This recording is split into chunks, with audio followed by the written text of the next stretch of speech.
ఒక బాధ్యత కలిగిన రాజకీయ నాయకుడు ఎవరైనా కావచ్చు. ఏదైనా ఒకప్పుడు నేను చూస్తే ఒక చిన్న విషయం విమర్శ వచ్చిందంటే చాలా కాన్షియస్ గా ఉండేవాళ్ళం. పేపర్లో ఒక చిన్న ఆర్టికల్ వస్తే ఆ ఆర్టికల్ పైన మదన పడి ఇమ్మీడియట్ గా కౌంటర్ చేసి మనం డిసాసోసియేట్ అయ్యేవాళ్ళం. ఒకప్పుడు దశ మీరు కూడా ఉన్నారు. నేను తెల్లవారితో నిద్ర లేసి రాష్ట్రంలో అన్ని న్యూస్ పేపర్లో వచ్చే ఆర్టికల్ చూసుకొని 6 గంటలకు సమీక్ష చేసి అక్కడి నుంచి అధికార యంత్రాంగాన్ని ఉరికెత్తించిన పరిస్థితి. దాంతో ఒక భయంగా ప్రతి ఒక్కరు పనిచేశారు. ఈ రోజు మనం చూస్తే సోషల్ మీడియా చూస్తే ఈ రోజు ఎవరిపైన ఏ ఆర్టికల్ వస్తుందో ఏ ఫోటో వస్తుందో చెప్పలేని పరిస్థితి. నిన్న కూడా చూస్తే ఒక మాజీ ముఖ్యమంత్రిగా పనిచేసిన వ్యక్తి ఏదైతే తన తల్లి పైన లేకుంటే సోదరి పైన ఆర్టికల్స్ పెట్టి డ్యామేజ్ చేస్తే వాళ్ళని సమర్థించే పరిస్థితికి వచ్చాడు. అంటే ఆ దిశ ఎవరైనా సరే మనం ఒక విషయం గుర్తుపెట్టుకోవాలి. ఎందుకు ఇలాంటి కఠినమైన చట్టాలు కావాలి, పోలీసు వ్యవస్థ కూడా కఠినంగా ఎందుకు యాక్ట్ చేయాలంటే ఇవన్నీ చూసినప్పుడు మనం గుర్తుపెట్టుకోవాల్సిన అవసరం ఉంది. ఒక వర్రా రవీందర్ రెడ్డి, నేను ఆ పేరు ఇక్కడ చెప్పక్కర్లేదు, కానీ నేరస్తుల పేరు కూడా చెప్పి భయపెట్టకపోతే ఇష్టానుసారంగా తయారయ్యే పరిస్థితి వస్తారు. కొన్నిసార్లు మనం కూడా చర్చించాల్సిన బాధ్యత కూడా ఉంది. వర్రా రవీందర్ రెడ్డి ఇష్టానుసారంగా కొన్నిసార్లు మనం కూడా చర్చించాల్సిన బాధ్యత కూడా ఉంది. అతని మీద వైఎస్ఆర్కు పుట్టిన బిడ్డ కాదు, వైఎస్ విజయమ్మ బిడ్డ మాత్రమే. ఇంకా ఉండేటిని చెప్పలేని విషయం. ఏం చెప్పాలో నాకైతే అర్థం కాదు. అది నా నోటితో నేను చెప్పే విషయాలు కాదు. ఉచ్చరించడానికి కూడా ఈ అసెంబ్లీలో మంచిది కాదు ఎలాంటి ఆర్టికల్ అధ్యక్ష.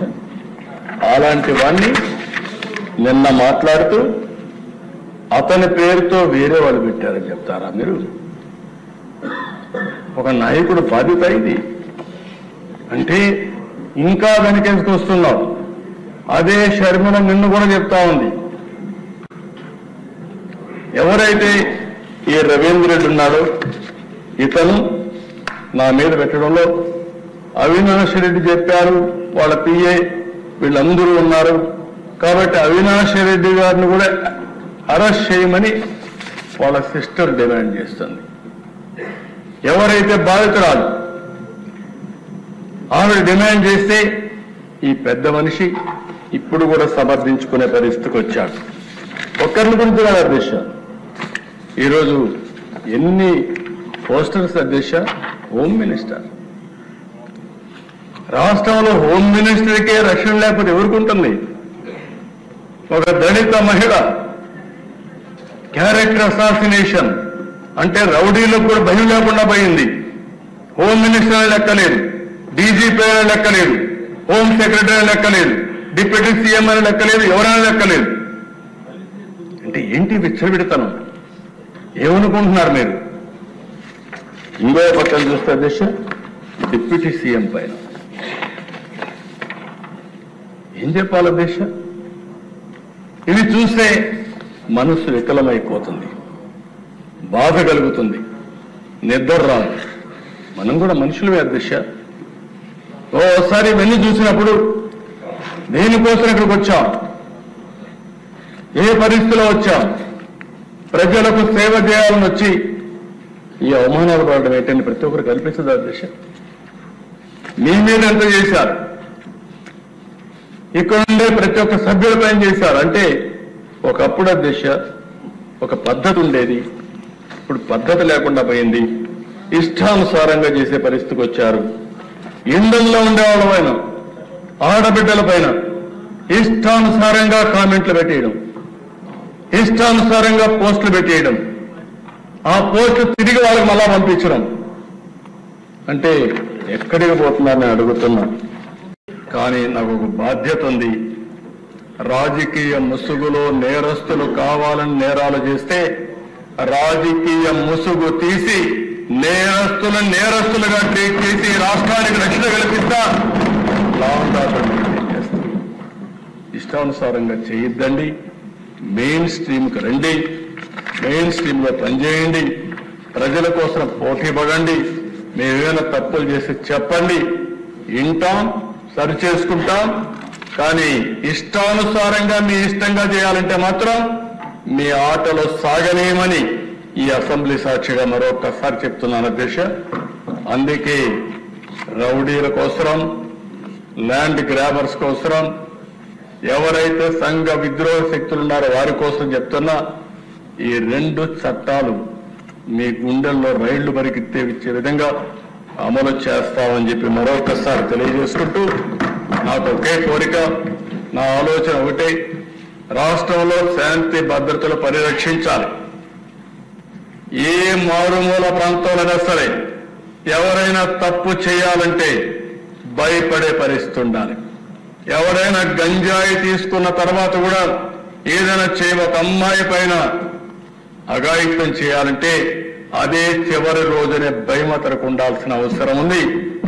అదే మరి సోషల్ మీడియాలో పెట్టి రెచ్చగొట్టి ఆడబిడ్డల అశ్లీలమైన ఫోటోలు కూడా దేశం ఇటీవల మీరు చూశారు. ఓసారి బాధ వేస్తుంది, ఆవేదన వేస్తుంది. ఈ చట్టం మనల్ని కట్టేస్తుంది. ఓసారి మొన్న విశాఖపట్నంలో ఏం జరిగింది దేశ, ఒక అమ్మాయి పైన ఎంత నీచంగా, ఎంత ఘోరంగా ఆ అమ్మాయి ఫోటోలను తీసి, నగ్న ఫోటోలు తీసి బ్లాక్మెయిల్ చేసి ఆ అమ్మాయిని జీవితాన్ని నాశనం చేస్తారా? మీరు మనుషుల, మృగాలు మీకంటే బెటర్. ఆ విషయం మీరు గుర్తుపెట్టుకోవాలి. అందుకే చెప్తున్నాను అధ్యక్ష, నాకు కూడా అర్థం కావడం లేదు. ఇంకా వీళ్ళు చేసే పనులు చూస్తా ఉంటే చాలా బాధ వేస్తుంది, ఆవేదన వస్తుంది, ఆవేశం వస్తుంది. కానీ మళ్ళీ బాధ్యత ఒకటి వస్తూ ఉంది అధ్యక్ష. అందుకే నేను చెప్తున్నా, తల్లిదండ్రులు కూడా విజ్ఞప్తి చేస్తున్నా, మన పిల్లల్ని ఇప్పుడే మాధవరెడ్డి గారు చెప్పినట్టు ఒక మాట చెప్పారు, చిన్నప్పుడే మత్తు ఇంజెక్షన్ ఇచ్చేయడం. చిన్న పిల్లల్ని 2 ఏళ్ళు, 3 ఏళ్ళు, 5 ఏళ్ళు, ఏంటివన్నీ ఈ అఘాయిత్యాలు? ఎక్కడికి పోతున్నాం? ఎప్పుడన్నా విన్నామా ఇవి? ఎంత దారుణం అంటే అలాంటి దారుణానికి వచ్చాం. అంటే ఒక విధంగా చెప్పాలంటే ఒక నీచమైన ఆలోచనలు కూడా వచ్చే పరిస్థితి వచ్చింది. ఇది పోవాలంటే నేను ఒక మాట చెప్పాను ఒకప్పుడు, break silence, talk about AIDS అని చెప్పాను. అప్పుడు ఆ ఎయిడ్స్ అనేది పెద్ద స్టిగ్మా, ఎవరు మాట్లాడరు. ఎయిడ్స్ మాట్లాడితే మనల్ని అనుమానిస్తారు. అలాంటి సందర్భంలో నేను బ్రేక్ చేసిన తర్వాత పెద్ద ఎత్తున చర్చనీయాంశం చేస్తే ఎయిడ్స్ని నివారించగలిగాం, ప్రజల్లో అవేర్నెస్ తేగలిగాం. దానివల్ల చాలా వరకు ఉపయోగపడింది. ఇప్పుడు కూడా ఇలాంటి నేరాలు జరిగినప్పుడు చర్చ చేయాలి. వాళ్ళని ప్రజా జీవితంలో ప్రజల దగ్గర నుంచి దూరం చేయాలి, సమాజంలో చీకొట్టాలి. కొన్ని దిక్కలు నేను చూశాను, నిన్నానున్నా. ఇలాంటి వాళ్ళపైన ప్రజలు తిరుగుబాటు చేసి కొట్టే పరిస్థితికి వచ్చారు. అది జరగాలి. పోలీసులు పోయే లోపలనే మాకెందుకని బాధ్యత లేకుండా వదిలిపెట్టడం కాదు. రేపు వాళ్ళకి జరిగింది, రేపు మీ ఇంట్లో జరుగుతుంది, రేపు మీకు జరుగుతుంది. ఈ విషయం ఆలోచించుకొని సమాజంలో ఒక చైతన్యవంతంతో ప్రజలందరూ ముందుకు పోతే, మన ఇంట్లో తప్పు చేసిన తప్పని ఖండిస్తే ఎదుటివాడు తప్పులు చేయాలంటే భయపడతారు.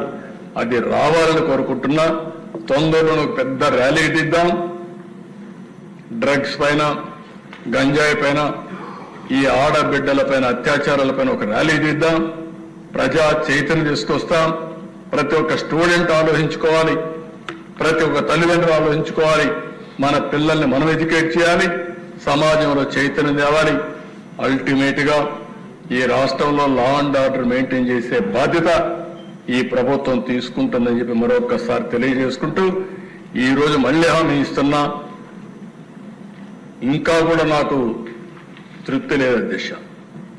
ఎందుకంటే ఇన్ని ప్రయత్నాలు చేసినా ఎవడో ఒకడు విపరీతమైన ధోరణితో ముందుకు పోయి అక్కడక్కడ ఎలాంటి సంఘటనలు జరుగుతున్నాయి.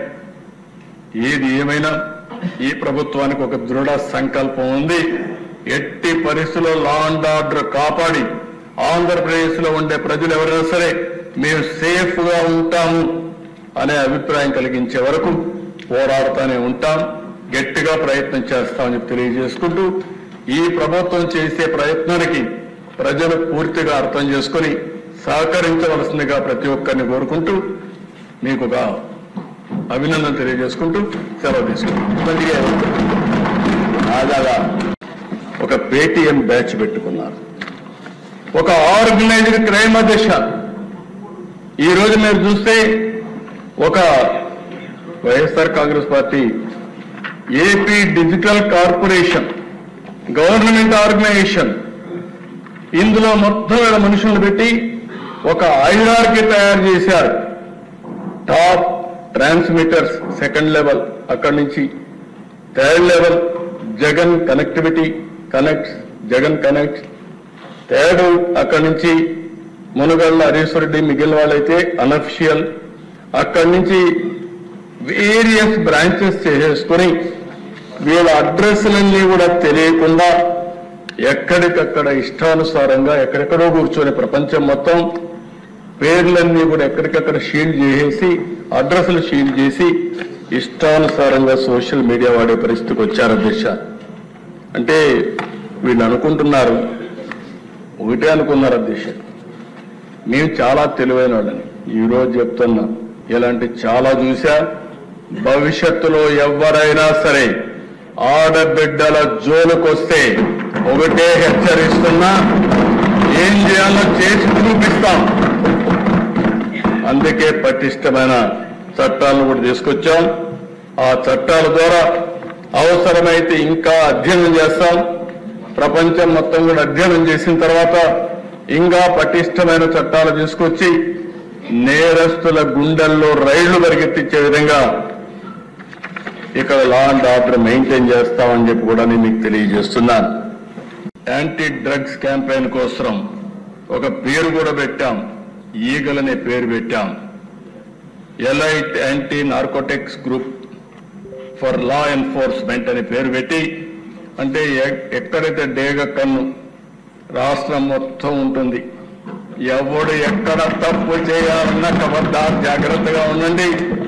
లా అండ్ ఆర్డర్లో మాత్రం యూ కెనాట్ ఎస్కేప్. ఏదైనా చేయాలంటే మీరు నేరస్తులైతే మీ తెలివితేటలో 10 రెట్లు ఎక్కువగా ఉండి పోలీసింగ్ చేసే వ్యవస్థ ఏర్పాటు చేసే బాధ్యత ఈ ప్రభుత్వాన్ని చెప్పి నేను మీకు తెలియజేస్తున్నా. ఓసారి బాధ దిశ చెప్పకపోతే ప్రజలకు అర్థం కాదు. ఓసారి మనం ఒకసారి చూస్తే ఎంత బాధేస్తుందంటే దిశ, ఎన్ని డ్రామాలు వేస్తారంటే, లాస్ట్ టైం మీరు ఒకసారి చూశారు అధ్యక్ష, ఆ డ్రామాల్లో భాగంగా మనందరం ఏ విధంగా మోసపోతామో ఒక ఇది చూసినప్పుడు అధ్యక్ష,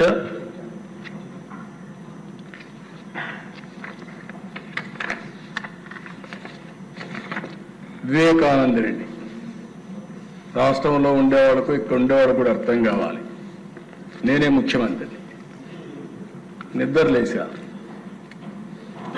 నాకు మెసేజ్ వచ్చింది. ఏ మెసేజ్? సాక్షి మెసేజ్. వివేకానంద రెడ్డి గుండెపోటుతో చనిపోయాడు. ఇప్పుడు ఏం చేస్తాను?